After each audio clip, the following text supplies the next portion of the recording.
As you know, side-by-side box plots are good for comparing different quantitative variables, or for comparing one quantitative variable across different groups or different values of a categorical variable. They let you quickly summarize the general shape of a distribution, as well as its center, measured by its median, and the spread, as measured by the range and interquartile range. There are two ways of making side-by-side box plots in Minitab, depending on how your data set is organized. Here we have a data set of the prices of one-year-old used cars in 2005. Let's make a box plot of price grouped according to the type of the car: hatchback, sedan, convertible, or coupe. To do this, we go to Graph and Box Plot. We want to choose one Y because our quantitative variable, price, is in just one column of the data.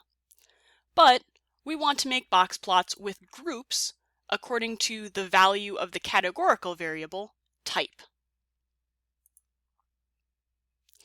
Click in the box for Graph Variables and select the quantitative variable you want to make the box plot of. In our case, that's price.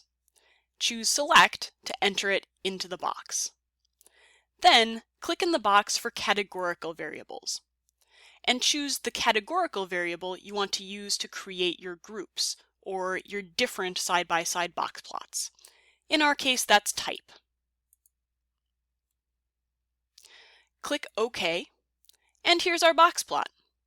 Here you can see that the distribution of prices for sedans is slightly right skewed because it has a longer upper whisker than lower whisker. And there's one car that was an outlier with a high price. The box plot for hatchbacks is roughly symmetric, but it doesn't have a lower whisker.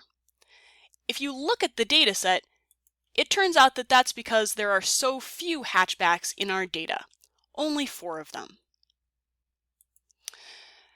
The box plots for convertible and coupe each show just one line placed at the median of the price. That happens because there's only one convertible and one coupe in our data set. So all we can estimate is the median, not the first or third quartile.